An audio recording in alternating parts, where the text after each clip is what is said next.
Assalamualaikum warahmatullahi ta'ala wabarakatuh. Salam sejahtera buat kita semua. Allahumma salli ala Sayyidina Muhammad wa ala ali Sayyidina wa maulana Muhammad. Yang saya hormati Pak Rektor Prof. Hussein dan beserta seluruh sivitas akademika, jajaran rektor, dekan dan seterusnya. Yang saya hormati Bang Akbar Faisal, guru saya santrinya beliau, dan adik-adikku sekalian semua yang ada dalam ruangan majelis ini. Saya sebenarnya bukan Gus, tapi saya sering dipanggil Gus karena saya lebih identik ke kalangan Nahdien. Karena kalau Gus itu berarti anaknya Kiai. Masalahnya yang Kiai bukan bapak saya tapi kakek saya. Jadi ada lompatan. Bapak saya itu orang biasa, orang melarat. Saya lahir di sebuah desa terpencil yang baru sampai saya pindah ke Jakarta. Ketika kuliah di UNAS itu belum ada listrik di Madura dan belum ada air kemasan. Jadi saya waktu kecil itu memang belum kenal sepatu. Saya kenal sepatu itu SMP kelas 1, kenal celana panjang itu SMA kelas 1. Ketika saya nyantri, saya biasa sarungan. Setiap hari biasa sarungan. Tapi alhamdulillah kemudian banyak hal yang menuntun saya untuk pergi ke berbagai seluruh penjuru dunia, termasuk juga saya tinggal di Amerika selama 4,5 tahun. Saya pernah jadi gelandangan di New York, mungkin saya sudah ceritakan di podcastnya Bang Akbar. Saya juga pernah jadi gelandangan di New York gara-gara ternyata saya diberangkatkan oleh satu perusahaan ke Virginia, ke Fairfax, dan ternyata nama saya tidak ada di kampus itu. Sehingga saya akhirnya luntang-lantung dan saya jadi gelandangan di New York selama 7 bulan, musim dingin, dan saya biasa makan makanan sisa di restoran di pintu belakang. Jadi apapun saya makan di situ. Dan saya juga, ini mohon maaf mungkin agak sedikit risih tapi saya harus bercerita. Jadi karena saya itu mengharap sisa makanan dari restoran, yang saya makan itu termasuk baby pork rib demi hidup. Karena saya tidak punya saudara, tidak punya uang, tidak punya teman, tidak punya alat komunikasi ketika itu. Jadi apapun harus saya lakukan, dan saya hidup dari donasi gereja yang namanya St. Patrick di Manhattan. Itu setiap hari Minggu saya ngantri untuk roti dan uang $10 setiap minggu. Dan kemudian ketika saya terlunta-lunta, saya sempat ditolong oleh orang Indonesia. Kemudian saya pergi ke San Francisco, dan di San Francisco luntang-lantung lagi saya ditampung oleh YMCA, Young Movement Christian Association. Lagi-lagi lintas agama lagi, saya ditampung tidur di asrama Kristen.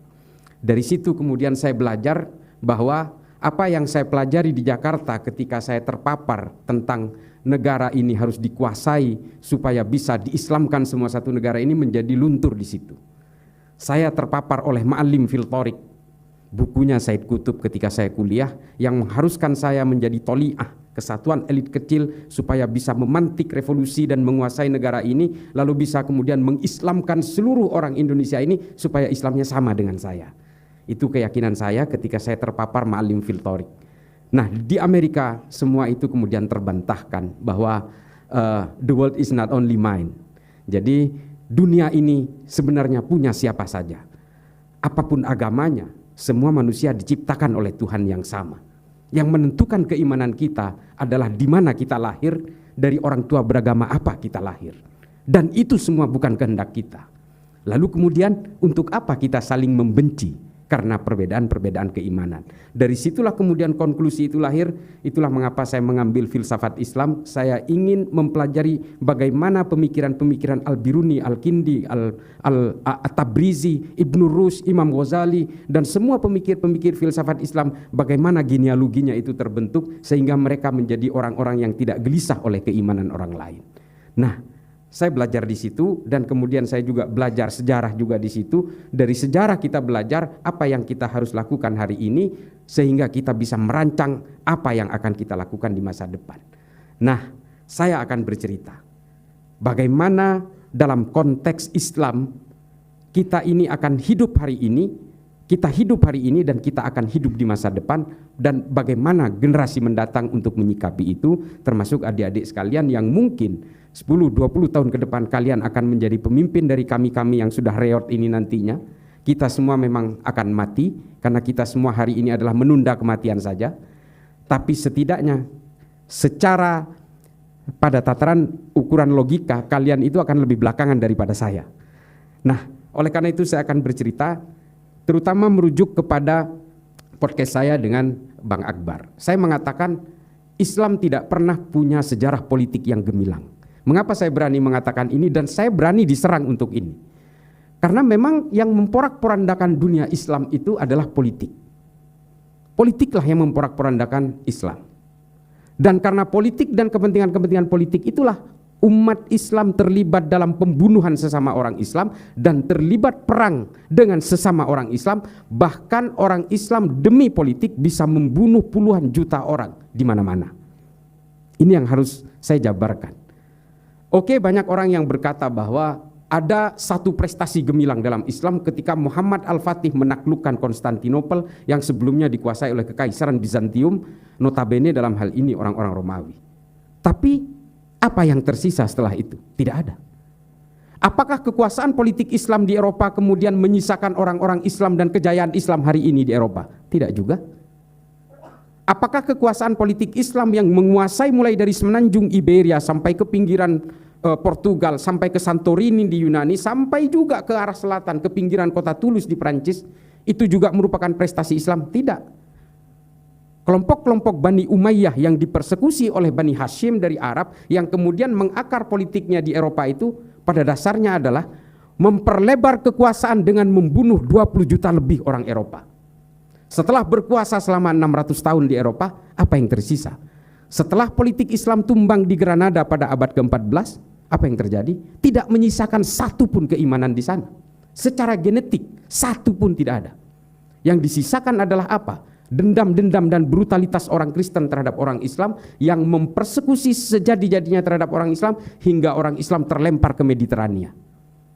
Al-Quran 123.000 Al-Quran dibakar di Plaza de Granada. Orang Islam dibaptis paksa sambil memegang tasbih dan Al-Quran. Al-Qurannya dirampas, tasbihnya dirampas, lalu orangnya ditunjuk paksa untuk dibaptis menjadi Katolik pada saat itu juga.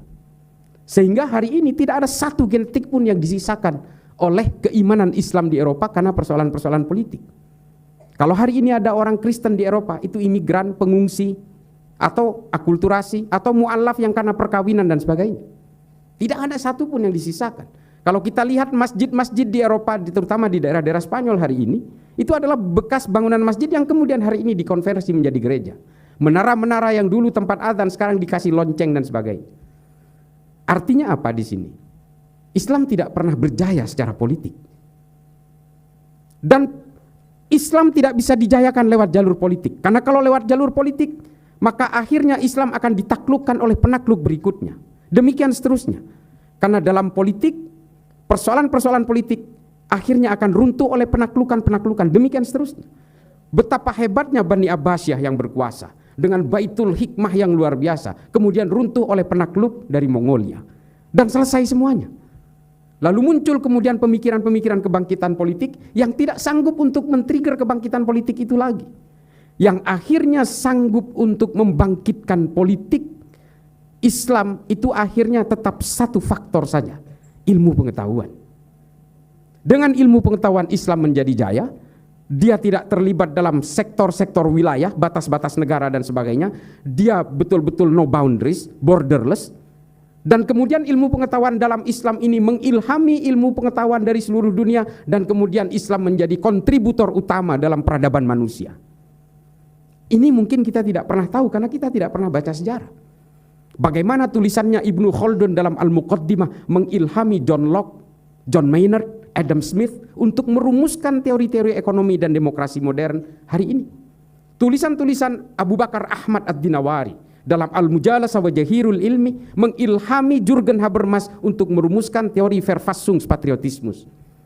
Indah sekali. Perdebatan antara Imam Ghazali dan Ibnu Rushd dalam Tahafud Al-Falasifah dan Tahafud At-Tahafud mengilhami seorang pemikir dan filsuf dari Eropa bernama Thomas Aquinas yang membuat buku Summa Theologica. Buku Summa Theologicanya Thomas Aquinas isinya adalah intipati dari dua buku utama dalam filsafat Islam, Tahafud Al-Falasifah dan Tahafud At-Tahafud. Lalu kemudian pemikir-pemikir Islam ini berdiaspora dan diadaptasi, dan kemudian semua menjadi luntur, turun dan runtuh keilmuan Islam ini setelah Islam kembali berkenalan dengan berbagai tujuan-tujuan politik baru. Ini yang kemudian menjadi masalah. Setiap umat Islam ini bersentuhan dengan tujuan-tujuan politik, impian-impian politik, pada akhirnya umat Islam berhadapan dengan apa yang kita sebut sebagai the dream of building the castle in the sky. Hanya bermimpi untuk membangun istana di atas awang-awang. Dan ini tidak pernah terwujud. Dan bagaimana kemudian umat Islam semakin diporak-porandakan oleh berbagai kepentingan politik di Arab Saudi untuk kepentingan salah satu keluarga Ibnu Saud untuk melepaskan diri dari cengkeraman Kekaisaran Ottoman di bawah seorang ulama yang kemudian membuat fikih-fikih baru yang bernama Muhammad bin Abdul Wahab. Bagaimana pemikiran Ibnu Taimiyah pada abad pertengahan lewat Majmu' al-Fatawa, al-Wala wal-Bara yang dibuat untuk kebangkitan politik Islam pada masanya dimodifikasi oleh seorang ulama Saudi bernama Muhammad Said al-Qahtani. Namanya al-Wala wal-Bara fil Islam. Ini yang kemudian membuat porak-poranda impian-impian politik umat Islam di seluruh dunia hingga hari ini. Kemudian ditambah parah oleh pemikiran-pemikiran Hasan al-Banna, Said Qutb fi Dhilalil Quran, Ma'alim fil Tariq, Muhammad Qutb, Jahiliyatul Qarnin Isrin, Abu Bakar Naji, Idarat at-Tawahhus. Kemudian semuanya menjadi luluh lantak dan hanya melahirkan berbagai firqah-firqah yang berbasis kekerasan, ekstrim, teror, intoleran dan sebagainya. Ini gara-gara semuanya adalah ketika Islam diseret paksa ke dalam kepentingan-kepentingan politik. Padahal secara historik yang pernah menjayakan Islam itu adalah ilmu pengetahuan. Ketika Islam bersentuhan dan betul-betul fokus dalam ilmu pengetahuan, Islam betul-betul berkontribusi terhadap peradaban manusia. Dan Islam tidak mengenal dunia-dunia yang eksklusif. Islam hanya mengenal berbagai kepentingan terhadap al-insaniyah qablat tadayyun. Kepentingan kemanusiaan daripada persoalan-persoalan eksklusif dalam keimanan. Islam tidak kemudian mengenal lintas budaya, lintas bangsa, lintas keimanan. Bagaimana kemudian Al-Ibri, seorang pendeta Kristen, bisa merumuskan jaga jarak dalam pandemi. Ini yang menciptakan adalah, jadi kalau kemarin ketika COVID itu ada jaga jarak, ini yang menciptakan konsep pertama kali ini namanya Al-Ibri, seorang pendeta Kristen. Di mana dia merumuskan? Di Baghdad, di Baitul Hikmah, bersama Imam An-Nawawi. Ini diterangkan dalam salah satu jurnal yang sudah terbit pada masa itu nih. Hebatnya kejayaan Islam pada masa itu adalah dia sudah punya jurnal namanya Ahbari Moghulan. Jadi jurnal pertama di dunia ini justru diterbitkan di Baghdad. Dan Baghdad ketika itu adalah epicentrum peradaban manusia, ekonomi, politik, budaya, semua berpusat di Baghdad di bawah pemerintahan Islam. Nah, politik Islam kemudian ikut berjaya lewat ilmu pengetahuan. Hari ini kita tidak lagi melahirkan berbagai ilmuwan-ilmuwan yang luar biasa dari Islam, sekelas Ibnu Khaldun, Al-Khawarizmi yang menciptakan angka 0 dalam matematika. Kita tidak lagi melahirkan itu. Dan kita tidak melahirkan ilmu-ilmu kedokteran baru seperti yang anatomi tubuh yang dilakukan oleh Ibnu Sina. Ibnu Sina juga yang mengukur jarak bulan dan matahari tanpa memakai alat. Ini bisa dibaca literaturnya banyak sekali. Dan bahkan umat Islam juga menciptakan prototipe embrio pertama untuk penciptaan lensa yang kemudian dikembangkan oleh masyarakat di Jerman. Ini banyak sekali. Tapi bukan hanya dalam sisi yang positif memang. Beberapa pemikiran-pemikiran anti Tuhan sekalipun itu dikeluarkan oleh juga orang-orang Islam di Arab. Pemikiran-pemikiran ateis juga dikeluarkan oleh pemikir-pemikir Islam, karena memang ketika itu kebebasan yang luar biasa diberikan oleh Islam untuk berkembangnya ilmu pengetahuan. Pemikiran-pemikiran ateis ini dari Islam yang anti Tuhan dan tidak percaya kepada kerasulan ini kemudian dipakai oleh pemikir-pemikir ateis di Eropa, terutama oleh Darwin, oleh Feuerbach, oleh Ernest Bloch dan sebagainya, oleh Marx. Ini dipakai.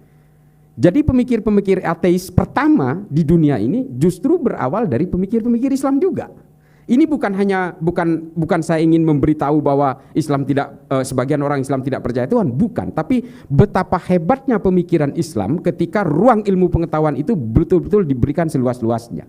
Mungkin adik-adik belum tahu bahwa pemikir ateis pertama di dalam dunia Islam itu namanya Abul A'la Al-Ma'arri, Ibnu Muqaffa.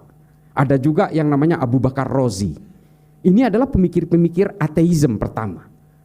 Jadi kalau kita baca tulisan-tulisan dari seperti Nietzsche misalnya, Zarathustra misalnya, itu sama persis dengan tulisan-tulisan Abu La'la Al-Ma'arri dalam Ad-Dhulumiyah namanya. Sama persis. Jadi bahkan Yang tidak percaya Tuhan pun akhirnya juga terilhami. Meskipun dua orang pemikir ini akhirnya dipenggal. Dan yang satu meninggal karena sakit. Abu Ala Al-Marri karena buta, jadi mungkin eksekutornya tidak tega. Tapi Ibnu Muqaffa dan juga Abu Bakar Razi akhirnya dipenggal karena dianggap murtad. Yang ingin saya ceritakan di sini adalah bagaimana kemudian berbeloknya orientasi dan trajektori perjuangan kejayaan Islam ini kemudian berubah hingga hari ini. Berbagai hukum-hukum fikih yang sifatnya mutaghayyirat, yang tidak statis, yang tidak bisa diganggu-gugat lagi, ini kemudian menjadi rawan sebagai alat pemecah belah dari keumatan-keumatan kita, uhuah-uhuah kita. Pemikiran-pemikiran Wahabisme misalnya, yang dulu dirumuskan oleh ulama-ulama Wahabi di Arab Saudi untuk kepentingan politik Arab Saudi dan untuk mengglorifikasi kekuatan-kekuatan Ibnu Saud di Arab Saudi, kemudian dibawa hari ini ke seluruh penjuru dunia dan mengilhami berbagai resistensi dan perjuangan orang untuk memantik revolusi di berbagai negara. Adik-adik sekalian, saya sudah pernah ke Afrika 3 kali. Saya sudah ke berbagai negara konflik, di Somalia, di Mozambik, sampai ke Sudan. Saya sudah ke Republik Afrika Tengah, ke Bangui, saya sudah ke Nigeria, saya sudah ke Liberia, ke Monrovia, saya sampai ke daerah sana, dan semua sama persoalannya, yaitu persoalan-persoalan hakimiyah dan takfiriyah. Penghakiman terhadap orang lain yang berbeda, yang kemudian mengkafirkan orang yang berbeda itu. Semua berawal dari konsep ini. Konsep ini kemudian tergulirkan secara deras dengan menggunakan konsep al-wala wal bara dari Muhammad Said Al-Qahtani yang saya ceritakan tadi. Membangun monoloyalitas kepada orang yang dianggap sama dan membangun permusuhan kepada orang yang dianggap berbeda dalam hal apapun. Di Indonesia hari ini sudah terasa karena persoalan-persoalan politik orang saling mengkafirkan satu sama lain. Kalau tidak memilih pilihan saya, kalian termasuk orang yang tidak memperjuangkan agama saya.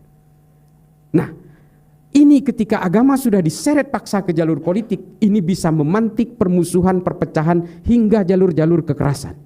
ISIS, Al-Qaeda, Boko Haram, Al-Shabaab, Hasan Turabi, Jabhatun Nusra, Liwa'ut Tauhid, Laskar At-Taibah, Jamaah Islamiyah, Jamaah Ansarud Daulah, Jamaah Ansarud Syariah, JAK, JAT, JAS, MIT, MIB, NII, Khilafatul Muslimin. Ini semua adalah betul-betul harokah-harokah yang punya impian-impian politik yang pada akhirnya mengkafirkan kita semua, karena kita semua ini adalah berkhidmat kepada undang-undang buatan manusia dalam kacamata mereka. Karena politik, umat Islam bisa mengkafirkan sesama umat Islam, sesuatu hal yang tidak pernah dilakukan Nabi sedikit pun. Nabi tidak pernah mengkafirkan sesama muslim, tidak pernah. Tapi kita hari ini sudah biasa. Karena saya mengharamkan ziarah kubur misalnya, lalu saya mengkafirkan orang yang ziarah kubur. Ini biasa. Karena saya maulidan, lalu orang lain yang mengharamkan maulidan akan mengkafirkan saya. Ini jamak terjadi. Dan ini kita seolah-olah ingin dibawa paksa ke abad pertengahan, di situasi yang berbeda seperti ini, dengan menggunakan rujukan-rujukan fikih yang sudah berkembang di abad pertengahan, dan hari ini kita dipaksa untuk menggunakan itu dan kita mundur ke belakang. Orang-orang tidak pernah punya anggapan hari ini dan semuanya merasa paling otentik dan paling orisinil ajaran agamanya. Padahal ini konsep yang salah. Kalau kita menganggap bahwa ajaran agama kita yang paling orisinil dan paling otentik, ya jangan hidup hari ini. Jangan hidup hari ini. Hari ini 100% kehidupan kita kalau dilihat dari segi otentisitas sudah jauh dari zaman Nabi. 1000% bahkan. Ada 2 hal dalam agama. Ada thawabit, ada mutaghayyirat. Yang mutaghayyirat ini tidak baku, bisa dirubah. Tafsirnya bisa dirubah. Saya sudah mengatakan di podcastnya Bang Akbar Faisal. Riba positif haram. Al-Quran ini. Allahu ahallal bai'a wa harramar riba. Jelas. Jelas. Tapi apakah bank itu masuk riba? Ini kan tafsir, mutaghayyirat. Bisa diperdebatkan. Pertanyaannya, kalau kita ngotot mengharamkan bank konvensional, kita semua hari ini menjadi orang munafik. Gedung ini tidak mungkin tidak melibatkan bank konvensional. Naik pesawat tidak mungkin. Naik haji tidak mungkin nggak naik pesawat. Dan pesawat itu semua menggunakan uang berbunga dicicilnya. Nyewa pun pakai uang berbunga, pakai bank. Makanya saya heran kadang-kadang ada satu ajaran yang mengharamkan orang kerja di bank, dia memilih berhenti, tapi kemudian jadi supir Grab. Ada Oppo, oh oke, berbunga. Akhirnya dia jualan habatus sauda. Dia pikir impor ekspornya habatus sauda dari Yaman itu tidak menggunakan bank. Ini anomali peradaban manusia yang kemudian menjebak kita karena kita betul-betul terhantui oleh otentisitas. Jangan salah, ada mutaghayyirat yang bisa dirubah. Dan Islam ini berkembang karena Islam ini dirancang untuk menjadi agama yang bisa merahmati seluruh alam semesta sampai hari kiamat. Kalau kita stagnan di abad pertengahan, sampai nggak kita ke hari kiamat menjadi rahmat? Nggak bisa. Apalagi Islam diglorifikasi sebagai bejana untuk kebencian, caci maki, kekerasan. Nggak sampai hari kiamat kita sudah tidak menjadi rahmat. Dan tidak akan laku. Islam tidak mempunyai daya tariknya. Orang masuk Islam karena ingin menikahi perempuan Islam yang cantik, bukan karena ketertarikan spiritual. Nah, adik-adikku sekalian, apa yang saya sampaikan ini adalah bahwa marilah jayakan agama kita ini lewat ilmu pengetahuan. Kalau lewat jalur politik, apalagi dengan mimpi-mimpi khilafah yang didengung-dengungkan oleh Hizbut Tahrir, oleh Ikhwanul Muslimin dan sebagainya, ini pada akhirnya akan membawa dekadensi terhadap dunia Islam sendiri. Karena impian-impian daulah khilafah Islamiyah inilah kemudian yang menciptakan firqah-firqah berbasis kekerasan karena mereka ingin mewujudkan satu gerakan revolusi.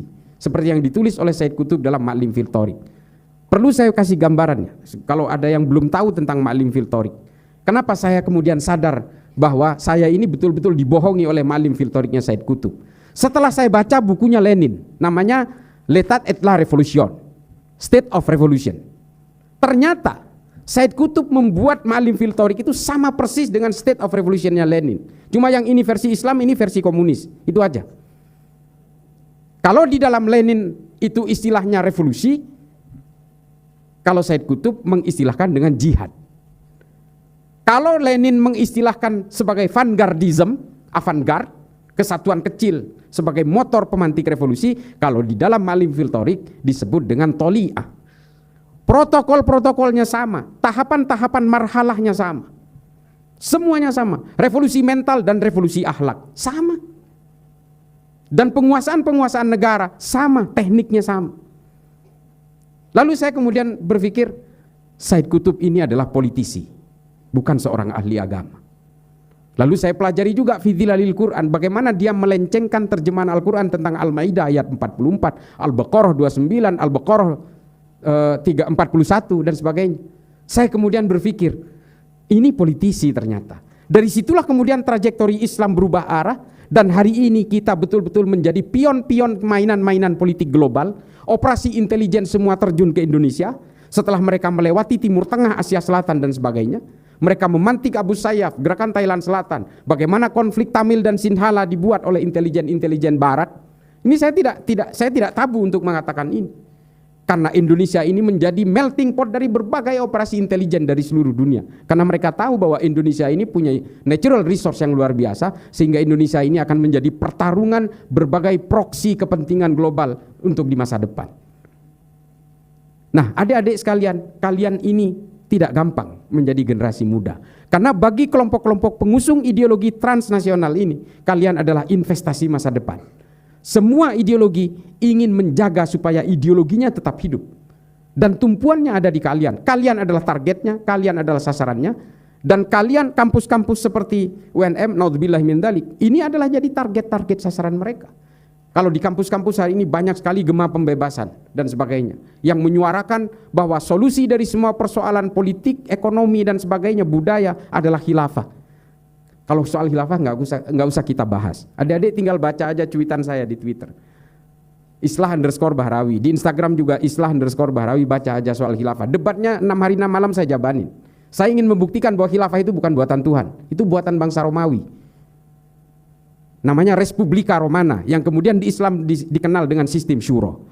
Sistem Al-Mamlakah itu buatan bangsa Romawi juga, yang sudah dikenal sebelumnya dengan nama monarki absolutu. Dan kemudian Ahlul Halli wal Aqdi yang dipakai oleh Bani Abbasiyah itu sudah dibuat oleh bangsa Romawi juga. Namanya Concilium Plebis.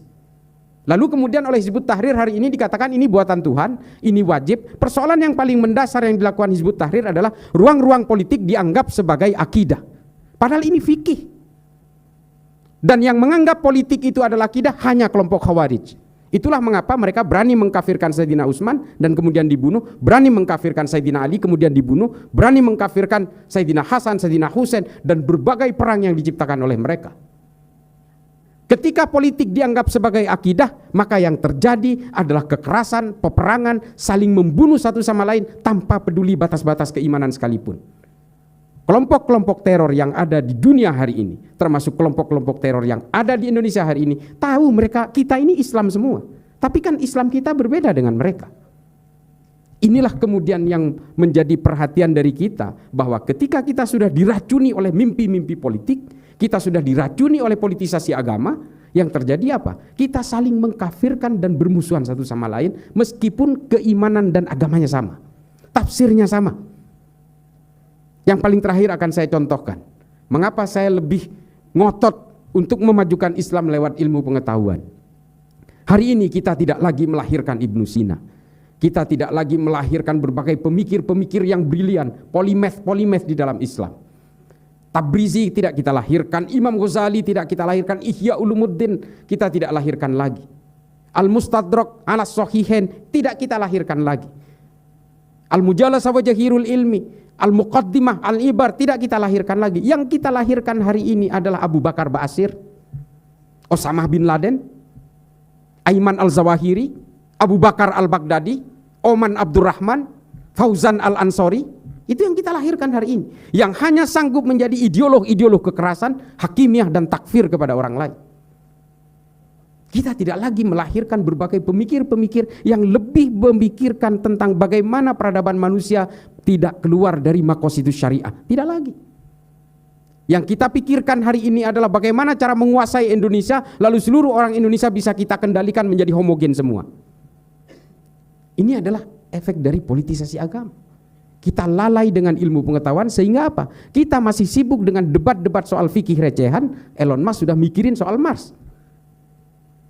Saya kemarin sempat bercanda ke Gus Yahya ketika acara 1 abad NU. Gus, ini kalau macet seperti ini kayaknya 1 abad berikutnya ulang tahun NU itu bukan di Sidoarjo tapi di Mars, supaya nggak macet. Dan Yelal Waton itu ganti aja dengan Yelal Mars. Jadi hari ini kita betul-betul sudah terframing ke arah impian-impian politik, karena kita betul-betul menjadi mainan-mainan dari political toys, gerakan-gerakan the shifting of power global game. Kita betul-betul jadi mainan. Kalau kita perhatikan bagaimana Al-Qaeda lahir, bagaimana ISIS lahir, bagaimana gerakan-gerakan Commonwealth di berbagai negara di dunia, bagaimana kemudian KKB bisa mendapatkan tempat diakomodasi, Beni Wenda ada di Inggris, bagaimana kemudian Hizbut Tahrir ada di London markas besarnya, Ahmadiyah ada di London. Ini kan seharusnya menjadi pertanyaan bagi kita, siapa yang bermain di belakang ini? Tapi kita tidak pernah sadar.